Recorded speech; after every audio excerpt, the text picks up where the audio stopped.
পোশাকের উপর করা এসব এমব্রয়ডারির কাজ প্রায় 200 বছরের পুরনো। হাঙ্গেরি টার্ড গ্রামে এমন এমব্রয়ডারি চল আছে। রোৎসি ভাৎসেও তার কোম্পানিতে 45 জন সিনিয়র এমব্রয়ডার কারিগর কাজ করেন। তারা মাটেও এমব্রয়ডারি ঐতিহ্য সংরক্ষণ করে চলেছেন। ইউনেস্কো এমব্রয়ডারিকে বিমূর্ত বিশ্ব সাংস্কৃতিক ঐতিহ্যের অংশ ঘোষণা করেছে। নিজ কোম্পানির মাধ্যমে রোৎসি স্থানীয় নারীদেরও সহায়তা করছেন। এখানে কাজ করে তারা শুধু অর্থ উপার্জনই করছেন না, তারা অনুভব করতে পারেন যে তাদের কাজটা গুরুত্বপূর্ণ এবং তারা সমাজের অংশ।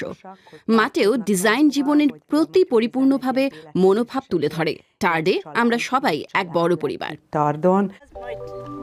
ছোট প্রকল্প বড় পরিবর্তন শীর্ষক অনুষ্ঠানের এই পর্বে মাটেও ডিজাইন সম্পর্কে বিস্তারিত তুলে ধরা হচ্ছে। রোৎসি ভাৎসি ছোটবেলাতেই এসব এমব্রয়ডারির সঙ্গে পরিচিত হয়েছিলেন। এই ডিজাইনগুলোকে তিনি এখানকার পোশাকে অন্তর্ভুক্ত করেছেন। তিনি কিভাবে বিষয়টি শিল্প ও সম্প্রদায় অর্থাৎ সবার জন্য লাভজনক করে তুললেন?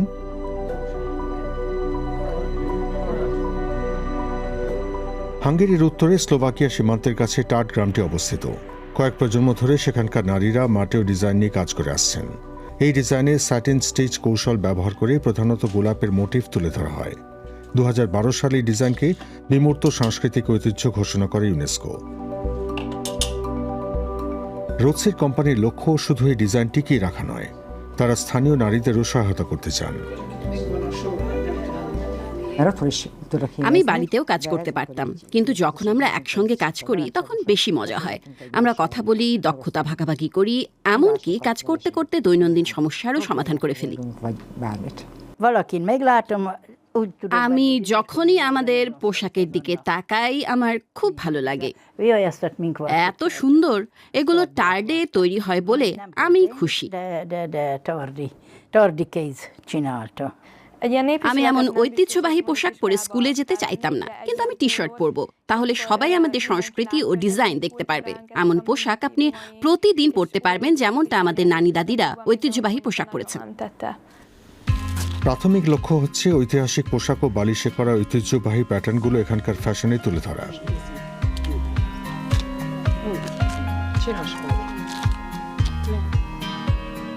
2021 সালে হাঙ্গেরি সরকার স্কুলে সমকামিতা বিষয় পড়ানো নিষিদ্ধ করা এবং এ সংক্রান্ত সাহিত্য সৃষ্টি কঠিন করে আইন পাশ করার পর রংধনু রঙে হাট আঁকা টি শার্টের বিক্রি বেড়েছে।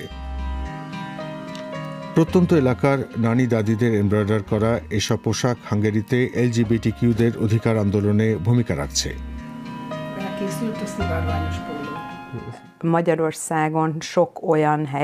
হাঙ্গেরিতে এমন অনেক বিষয় আছে যা আমাদের জীবনযাপনকে সীমিত করে, আমাদের মূল্যবোধের উপর হামলা করে। এসব ব্যাপারে মাটেও ডিজাইন কোম্পানির পক্ষ থেকে কিছু করতে চেয়েছিলাম। আমি সহনশীলতা ও অকপটতার পক্ষে দাঁড়াতে চাই এবং আমরা যেন অন্যদের ট্যাগ না করি তা নিশ্চিত করতে চাই। বর্তমানে হাঙ্গেরিতে সহনশীলতা ও লিঙ্গ সমতাকে উৎসাহিত করে এমন কিছু করাকে মাঝে মধ্যেই উস্কানি বলে ধরে নেওয়া হয়। রোৎসি তার কাজের মধ্যে পরিবেশের ক্ষতি কমিয়ে আনার চেষ্টা করছেন।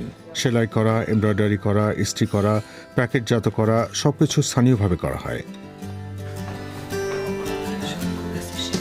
প্রতিটি প্যাকেটে যিনি এমব্রয়ডারি করেছেন তার ছবি যুক্ত করে দেওয়া হয়। সেটাও হাতে তৈরি, কোথাও তৈরি করা নয়। আমার যা করা প্রয়োজন তা করতে আমি প্রতিদিন ঘুম থেকে উঠি।